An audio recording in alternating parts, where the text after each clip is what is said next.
오늘도 주일 예배 오신 우리 모든 성도님들을 주님의 이름으로 환영하고 축복합니다. 오늘도 우리 말씀을 통해서 주시는 귀한 은혜를 드리는 저와 여러분 되기를 간절히 소망합니다. 오늘은 말씀을 시작하면서 우리가 잘 아는 이순신 장군 이야기를 좀 하나 하려고 합니다. 1597년에 임진왜란 당시에 원균 장군이 이끄는 조선 해군이 칠천령 해전에서 대패를 했습니다. 이 전쟁에서 약 180척의 전함과 수만 명의 조선 해군이 전멸을 하다시피 했다고 합니다. 그래서 이 선조는 그것을 보고 이순신 장군에게 이제 바다를 포기하고 육지에서 싸워라, 그렇게 명령을 내렸다고 합니다. 이제 더 이상 바다에서 싸움은 승산이 없다고 선조는 본 것이죠. 그런데 이때 이순신 장군이 상소문을 올렸습니다. 이 상소문을 통해서 아주 유명한 말을 하나 했습니다. 바로 신에게는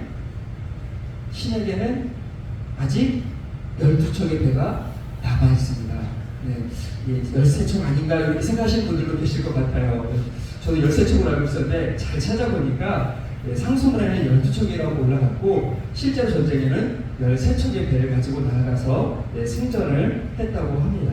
이 전쟁이 바로 우리가 잘 아는 명량해전입니다. 이순신 장군이 13척의 배로 일본 그 수군을 대패시켜가지고 그 전세가 바뀌는 그런 전쟁이었습니다.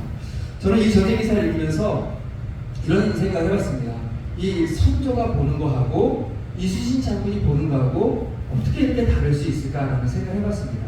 그러니까 선조의 관점과 이순신의 관점이 참으로 다르다는 것입니다.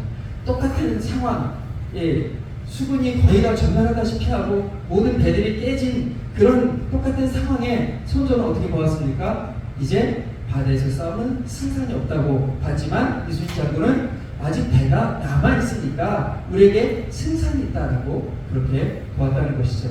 이처럼 보는 사람마다 사실 관점이 다르고 그 관점에 따라서 결과가 인생이 더 나아가서 하나의 운명까지도 달라지는 것을 우리가 볼 수 있습니다. 이처럼 우리에게 찾아오는 일, 우리에게 일어나는 일들을 우리가 어떤 관점으로 바라보느냐는 이처럼 참으로 중요한 것임을 우리가 볼 수 있습니다. 그럼 이 땅을 살아가는 저와 여러분들, 예수를 믿는 우리들은 어떤 관점을 가지고 어떻게 모든 것들을 바라보면서 이 땅을 살아가야 할까요? 오늘 우리가 이 본문을 통해서 그것을 같이 함께 나누면서 하나님의 음성을 듣기를 원합니다. 자, 본문으로 들어가서 오늘 우리가 읽을 본문은 빌립보서의 본론에 해당하는 부분입니다. 바울은 이제 이 본론을 시작하면서 본격적으로 자신이 하고 싶은 이야기를 이제 해나가기 시작을 합니다. 자, 그런데 오늘 본문을 보면 바울이 이 본론 부분에서 제일 먼저 하는 이야기가 여러분 무엇인가요? 12절 말씀을 한 번 더 읽어보도록 하겠습니다. 12절 다시 한번 읽겠습니다. 형제들아, 내가 당한 일이 도리어 복음 전파의 진전이 된 줄을 너희가 알기를 원하노라. 아멘. 12절에서 바울이 뭐라고 말하고 있습니까? 내가 당한 일이 도리어 복음 전파의 진전이 되었다. 그렇게 지금 말하고 있습니다. 지금 바울이 그러면 당한 일은 무엇일까요? 지금 바울이 당한 일, 그것이 무엇일까요? 바로 바울이 감옥에 갇힌 일을 말하는 것입니다. 바울은 내가 지금 이 갇혀 있는 것이 오히려 복음 전파의 진전이 되었다, 이렇게 말하고 있는 것입니다.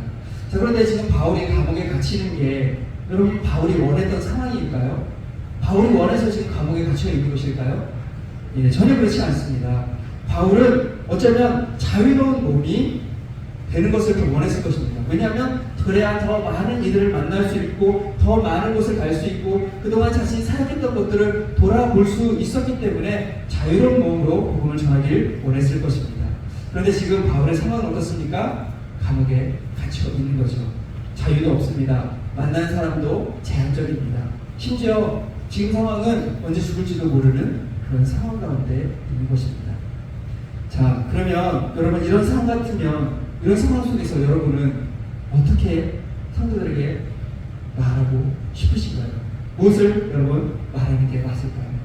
저도 곰곰이 생각해보니까 저 같으면 이랬을 것 같아요. 아니, 내가 지금 여기 감옥에 있는 게 진짜 억울하다. 나 진짜 감옥에 있는 게 너무 힘들다. 도저히 내가 여기 있을 수가 없다. 내가 잘못한 게 없이 여기에 있으니까 빨리 나를 나갈 수 있도록 너희들 좀 도와줬으면 좋겠다. 아니면 내가 나갈 수 있도록 너희들이 계속해서 더 열심히 기도해야 되지 않겠냐라고 그렇게 기도 요청을 할 것 같습니다. 그런데 바울은 그런 것을 먼저 말하기보다 지금 무엇을 말하고 있다고요? 복음의 진전이 있었다. 바울이 제일 먼저 성도들에게 말하는 것은 복음의 진전이 있었다라는 것, 그것을 말하고 있다는 것입니다. 자, 복음의 진전이 무엇인지 우리 같이 한번 좀 보겠습니다. 13절 말씀입니다. 자, 13절 같이 읽겠습니다. 이러므로 나의 내용이 그리스도 안에서 모든 휴일의 안과 그 밖에 모든 사람에게 나타났으니. 아멘. 13절 보시면 나의 매임이 그리스도 안에서 모든 시대의 안과 그 밖에 모든 사람에게 나타났다. 이 말하고 있습니다. 이것은 이 바울의 그 갇힌 것을 통해서 복음이 듣기 힘든 사람들, 바로 왕의 최측근인 사람들입니다. 그 시대에 있는 사람들에까지 복음이 전해졌다고 지금 이야기하는 것입니다. 당시 기록에 의하면 이 죄수를 감시하기 위해서요, 그 병사를 붙여놓는데 이 병사가 거의 24시간 죄수와 함께 있었다고 합니다.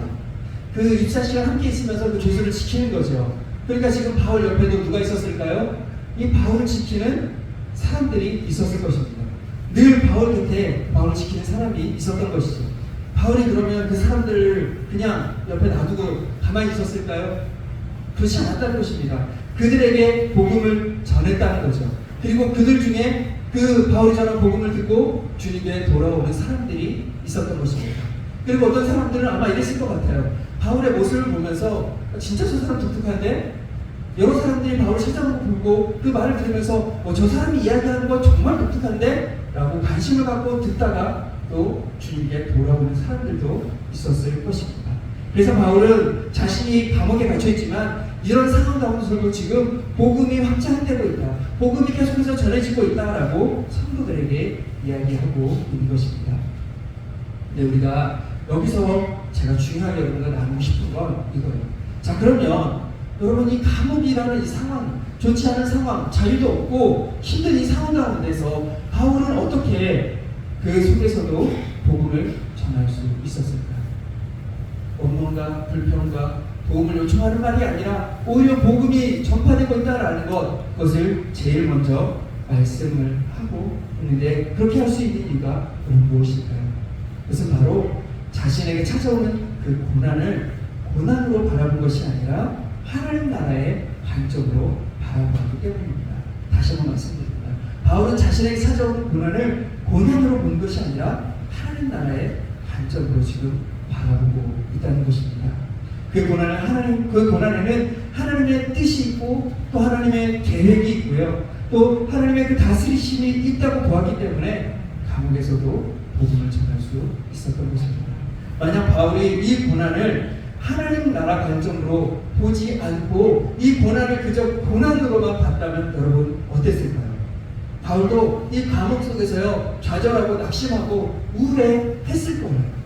그런데 바울은 고난을 하나님의 계획과 일하심으로 바라보기 때문에 그곳에서도 낙심하거나 좌절하지 않고 계속해서 복음을 전할 수 있었던 것입니다. 그것을 통해서 또 하나님 나라가 이 안에서도 확장되어 가고 있는 것을 그가 경험할 수 있었던 것입니다. 사랑하는 성도 여러분, 이것은 바울만의 모습이 아닙니다. 구약에 이런 삶을 또 살았던 사람이 있음을 우리는 또 봐야 합니다. 그게 누구냐면 바로 요셉이에요. 요셉도 이러한 삶을 살았습니다. 여러분이 잘 아시듯이 요셉은 형들에게 팔려서 어디로 가죠? 애굽으로 갑니다. 애굽으로 가요. 거기 가서 비록 노예로 팔려갔지만 조금 자리를 잡는 듯 했죠.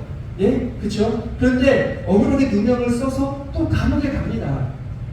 그리고 그곳에서의 여러 가지 일들을 겪고 나서 나중에 형들을 만나게 됩니다. 그런데 요셉이 그때 고백하는 내용이 여러분 뭔지 아십니까? 창세기 45장 5절 말씀인데요. 앞에 화면에 띄워놨습니다. 우리 앞에 화면 보면서 같이 한번 읽겠습니다. 읽겠습니다.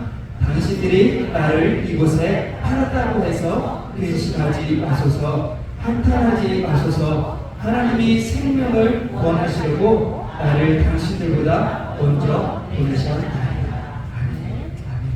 요셉이 지금 자신에게 그 찾아오는 고난을 어떻게 바라봤습니까? 하나님께서 먼저 보내신 일이라고 그렇게 바라보고 있습니다.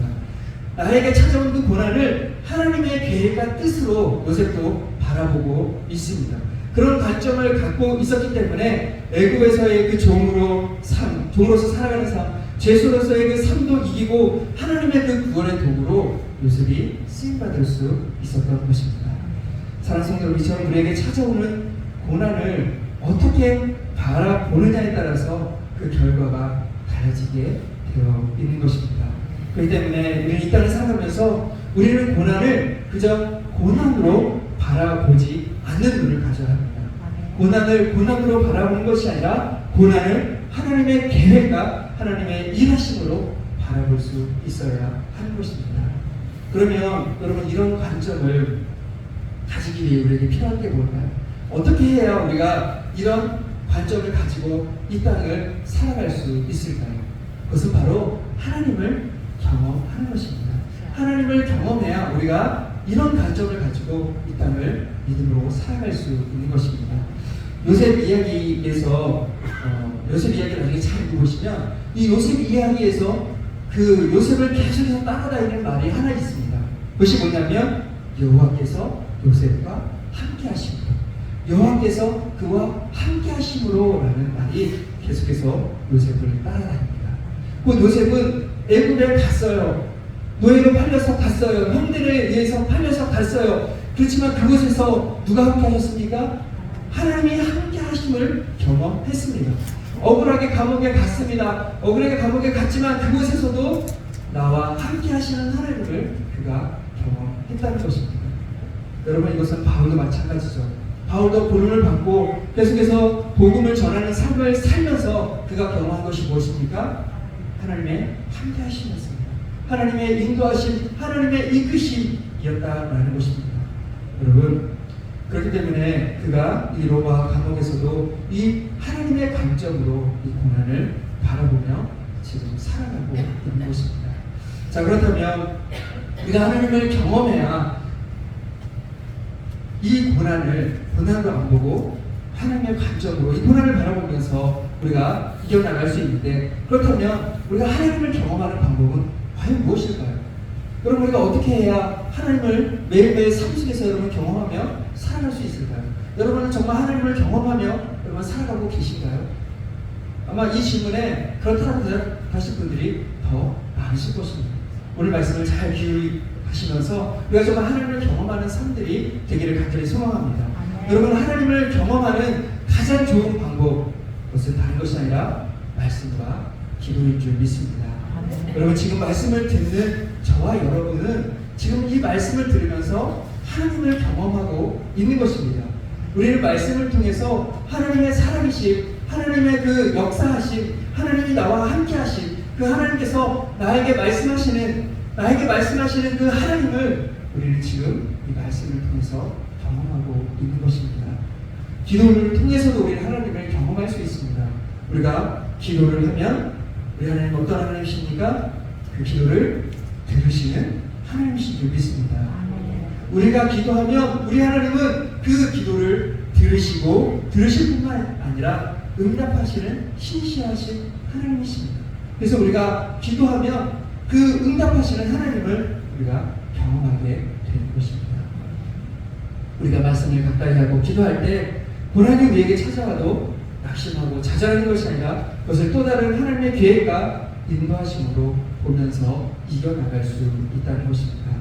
사랑하는 성도 여러분, 아마 이 땅을 저보다 더 많이 살아오셨기 때문에 더 잘 아실 것 같아요. 성도님들, 우리의 인생에 정말 고난이라는 것이 사실 끝없이 찾아오죠. 하나를 해결한 것 같으면 또 하나가 찾아오고, 그 하나를 또 이긴 것 같으면 또 하나가 찾아오고, 정말 많은 고난이 우리에게 찾아옵니다. 그때 우리 고난을 하나님의 관점으로 볼 수 있는 저 여러분들이 되기를 간절히 소망합니다. 그래서 하나님의 관점으로 보면서 이 고난을 이기고 또 하나님의 뜻이 이루어지는 그 경험들을 우리가 경험해 나가며 또 하나님의 살아계심을 경험해 나가는 저 여러분의 삶이 되어지기를 간절히 소망합니다. 다음으로 우리가 생각해 볼 것은 바울이 왜 이 복음 전파되고 있음을 먼저 말하고 있을까 하는 것입니다. 자, 바울이 왜 이 사실을 제일 먼저 이야기할까? 생각해 보니까 그것은 다른 것이 아니라 이 빌립보 교회를 위해서 지금 이 이야기를 제일 먼저 하는 것입니다. 자, 여러분, 빌립보 교회의 성도들 입장에서 한번 생각해 볼까요? 빌립보 교회 성도들 입장에서 바울이 감옥에 갇혔다라는 소식을 들으면 그들의 마음이 여러분 어땠을까요? 여러분, 조금 쉽게 말씀드리면 제가 막 나가서 복음을 전하다가 갑자기 끌려갔어요. 끌려가서 감옥에 갇혔대요. 여러분, 그렇다면 여러분 그것을 듣는 여러분의 마음은 어떠실 것 같습니까? 저는 먼저 이 빌립보 교회 성도들이 바울을 향해서 참 많이 염려했을 것이라고 생각이 듭니다. 왜냐하면 그 감옥에서의 생활이 어떤지 너무 잘 알았기 때문에 염려했을 것입니다. 그리고 또 동시에 두려움이 찾아왔을 것입니다. 왜냐하면 자신들도 그렇게 되는 것이 아닌가. 바울이 잡혀가는 걸 보면서, 감옥에 갇힌 걸 보면서, 우리들도 예수님 때문에 감옥에 갇히고 우리도 핍박받고 고난받는 거 아닌가 하는 그런 두려움이 생기기도 했을 것입니다. 그것뿐만이 아니죠. 신앙의 회의도 찾아왔을 것 같습니다. 여러분, 바울이 열심히 그렇게 사역하면, 그렇게 열심히 복음 전하면, 아니 하나님이 지켜주셔야 되는 것 아닌가? 그런 생각 들 수 있지 않을까요? 우리가 믿는 하나님이 어떻게 바울도 하나 못 지켜주시지? 라는 생각 들지 않았을까요? 하나님이 지켜주신다는 말씀, 아니 하나님이 함께 하신다는 말씀, 이게 진짜가 아닌가? 이런 생각이 들면서 그들의 믿음이 흔들렸을 것입니다. 바울이 이것을 너무나도 잘 알았던 거죠. 그들이 그렇게 흔들리고 연약해질 것을 너무나도 잘 알았던 것입니다. 그래서 지금 빌립보 교회를 생각하면서 내가 지금 너무 힘들고 어렵고 그런 상황이 있지만 그것을 이야기하는 것이 아니라 무엇부터 이야기하고 있다고요? 오히려 지금 복음이 전해지고 있다. 지금 복음이 전해지고 있다라는 사실을 제일 먼저 이야기하고 있다라는 것입니다. 바로 빌립보 교회 성도들을 위해서 지금 자신의 지금 형편을 이야기하는 것이 아니라 복음이 전해지고 있음을 더 확신 있게 자랑스럽게 이야기하고 있는 것입니다. 바로 바울은 자기중심으로 생각하지 않고 공동체를 먼저 생각하는 그런 눈을 가지고 있음을 우리는 이 본문 속에서 볼 수 있는 것입니다. 사랑하는 성도 여러분, 사람들의 생각은요 사실 비슷비슷한 것 같아요. 대부분 사람들은요 무엇을 기준으로 생각하고 판단하고 여러분 일하시는 줄 아십니까? 자기 중심적으로 생각하고 판단하고 일을 합니다. 나를 중심으로 모든 것들을 해나가요. 그리고 이것이 이득이 되는지 안 되는지 이것도 나의 중심으로 생각하고 결정을 해나갑니다. 그러나 예수님을 믿는 우리들은 달라야 하죠. 예수님 우리들은 달라야 한다는 것을 지금 말씀해 주시는 거예요. 나를 중심으로 생각하기보다는 지금 바울은 무엇을 바라보고 있습니까? 교회 공동체를 바라보고 있는 거예요. 빌립보 교회, 그 교회 공동체를 지금 바라보고 있는 것입니다. 우리들도 교회 공동체를 먼저 바라볼 수 있어야 하는 거예요.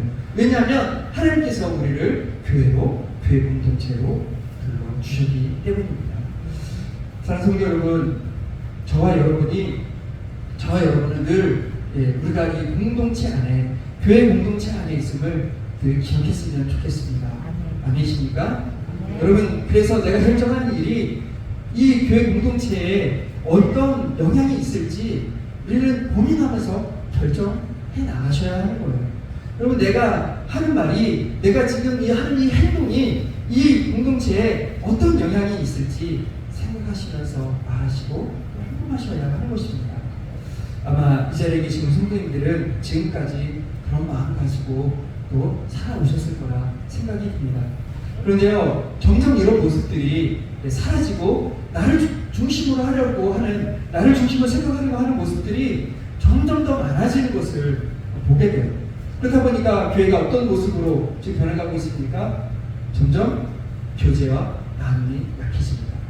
주일 예배만 드리고 그 외의 것들을 다 하지 않으려고 하는 그런 모습이 한국교회 안에 얼마나 많은지 모릅니다. 점점 교회 공동체가 약해져만 가고 있는 것입니다. 사랑하는 성도 여러분, 교회 공동체가 회복되기 위해서 나를 중심으로 생각하는 모습들을 마저 내려놓을 필요가 있습니다. 우리는 주님이 피값으로 사실 이 교회 공동체를 먼저 생각할 수 있는 그런 눈을 가질 수 있어야 할 줄 믿습니다.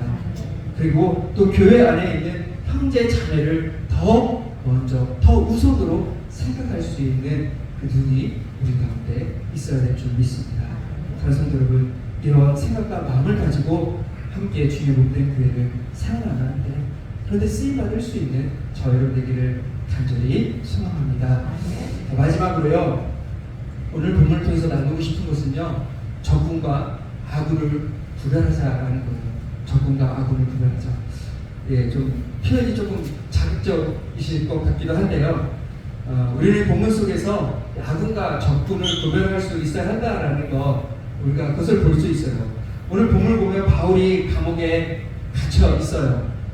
그런데 그때 일어났던 일들을 바울이 이러이러한 일들이 있었다라고 지금 우리에게 말해주고 있습니다. 이 성경을 다시 한번 좀 같이 보기를 원하는데요. 14절부터 17절 말씀을 14절부터 17절 말씀 같이 한 목소리로 같이 읽겠습니다. 형제 중 다수가 나의 매임으로 말미암아 주 안에서 신뢰함으로 겁없이 하나님의 말씀을 더욱 담대히 전하게 되었습니다. 어떤 이들은 투기와 분쟁으로, 어떤 이들은 착한 뜻으로 그리스도를 전파하니, 이들은 내가 복음을 변증하기 위하여 세우심을 받은 줄 알고 사랑으로 하나, 그들은 나의 예언에 더하게 할 줄로 생각하여 순수하지 못하게 다툼으로 그리스도를 전파하느니라. 아멘. 자, 바울이 지금 감옥에 갇히자 지금 어떤 일들이 일어났다고 이야기하고 있습니까? 14절 보시면 형제 중 다수가 나의 매임으로 말미암아 하나님의 말씀을 더욱 담대히 전했다라고 말하고 있습니다. 이것은 성도들이 바울이 복음 때문에 감옥에 갇힌 것을 보면서 자신들도 이제 도전을 받은 거죠. 아, 바울이 복음 때문에 저렇게 열심히 복음 전하다 감옥에 갇혔는데 내가 지금 이렇게 있으면 안 되겠구나 라는 그런 도전을 받아서 성도들이 더 열심히 복음을 전하는 일들이 있었다고 지금 이야기하고 있는 것입니다. 그런데 이런 일만 있었습니까? 그렇지 않죠. 15절을 보시면 어떤 이들은 투기와 분쟁으로 복음을 전했다 이야기합니다. 그리고 17절에 보시면 그들은 나의 매임에 괴로움을 더하게 할 줄로 생각하고 순수하지 못하게 다툼으로 그리스도를 전하고 있다고 말하고 있습니다. 자, 이것이 어떤 상황이냐면 당시에 이 바울을 시기하고 질투하는 사람들이 있었던 거죠. 바울의 그 모습들, 그것을 보면서 시기하고 질투하는 사람들이 있었던 것입니다. 이들은 바울이 싫었던 것입니다. 그래서 지금 어떻게 하고 있습니까? 그들이 생각하기를, 아, 지금 바울이 감옥에 있으니까 지금 이때 우리가 복음을 더 열심히 전하면 바울의 형편이, 바울의 상황이 더 안 좋아질 거야. 그러니까 우리 열심히 더 복음을 전해서 바울을 좀 더 힘들게 하자. 그런 마음을 가지고 지금 이들은 복음을 전하고 있었던 것입니다. 그들은 지금 바울을 더 힘들게 하려고 그런 목적을 가지고 복음을 전하고 있는 것입니다. 저는 사실 이 말씀을 읽으며 시기하고 질투하는 모습이 사실 저의 모습이고 또 우리의 모습은 아닌가라는 생각을 사실 많이 해봤습니다. 교회 안에 있지만 누군가가 조금만 열심을 내서 뭔가를 하려고 하면 우리들은 어떻게 이야기합니까? 적당히 하라고 합니다. 너무 많이 하려고 하고 하지 말라고 합니다. 그 사람을 시기하고 끌어내리려고 하는 모습들이 우리 가운데 있지는 않나 여러분 돌아보셨으면 좋겠습니다. 또 옆에 교회가, 우리 주위에 있는 교회가 좋은 소문나고 칭찬받는 말을 들으면 여러분 어떤 마음이 드시나요? 기분이 좋으시기보다 좀 거시기한 생각들이 마음이 여러분 드시지 않습니까? 거시기 참 좋은 것 같습니다. 하나님 모르게 다 될 것 같아요. 옆에 교회가 좋은 소문 나면 마음이 이렇게 좋기보다 좀 마음이 거시기 해요. 근데 여러분 이건요, 적군과 아군을 우리가 모르는 거예요. 지금 이들은 누굽니까? 아군이죠, 아군. 누군가가 누군가가 열심을 내면 그 사람은 여러분 내가 시기할 대상이 아니라 주님의 못낸 교회를 그 사람이 열심으로 정말 생각하고 있기 때문에 우리가 해야 될 게 뭡니까? 격려하고 칭찬하고 도와주고 또 다시금 나도 저렇게 열심히 내야지 하는 마음을 가지면서 나를 돌아보는 모습이 있어야 하는 것입니다. 여러분, 옆에 교회가 좋은 소문 나면 여러분 어떻게 해야 될까요? 여러분, 그것도 우리가 배합하는 일이 절대로 아닙니다. 옆에 교회가 좋은 소문 나면 하나님 나라가 확장되고 있음에 여러분 우리 감사할 수 있어야 돼요. 그리고 또 우리도 그 교회처럼 그렇게 쓰임받기 위해 우리도 노력하고 또 기도해야 될 줄 믿습니다. 사랑하는 성도들, 우리는 다 주님의 백성이고 교회는 하나님이며 주님을 머리로 하는 주님의 몸된 교회들입니다. 사랑하는 성도 여러분, 우리가 싸워야 할 대상은 성도가 아니라 교회가 절대로 아닙니다. 에베소서 6장 10절은 이렇게 말씀하고 있습니다. 우리 앞에 PPT 보시면서 우리 같이 에베소서 6장 10절 말씀 같이 읽겠습니다. 우리의 씨름은 혈과 육을 상대하는 것이 아니요 통치자들과 권세들과 이 어둠의 세상 주관자들과 하늘에 있는 악의 영들을 상대합니다. 아멘. 여러분, 우리가 싸워야 할 상대, 싸워야 할 적이 누구입니까? 사단, 마귀라고 말씀하고 있습니다. 우리는 사단, 마귀와 싸워야 하는, 우리는 하나님의 군대이지 우리끼리 서로 치고받고 싸우는 그런 아군끼리 싸우는 그런 자들이 되어서는 절대로 안 된다고 말씀하신 것입니다. 바울도요, 이것을 너무 잘 알았던 거예요. 그래서 지금 바울이 어떻게 합니까? 그들이 그렇게 함에도 불구하고 그들을 책망하기보다는 오히려 지금 주님이 전해지고 있다. 그럼에도 불구하고 주님이 전해지고 있다. 나는 그거는 기쁘고 기쁘다라고 지금 그렇게 말하고 있는 것입니다. 사랑하는 성도 여러분, 우리 모두는 주님의 부르심을 받은 동역자들입니다. 아멘이십니까? 여러분들에게 보시면서 한번 말씀해 주셨으면 좋겠어요. 당신은 나의 동역자입니다. 한번 말씀해 주셨으면 좋겠습니다. 당신은 나의 동역자입니다. 당신은 나의 동역자입니다. 장성도 여러분, 우리는 동역자들입니다. 아멘. 우리는 서로 싸워야 할 대상이 아니라 서로 사랑하고 돕고 서로 협력하면서 주님의 몸된 교회를 세워나가고 하나님의 나라를 확장해 가야 할 우리는 동역자들입니다.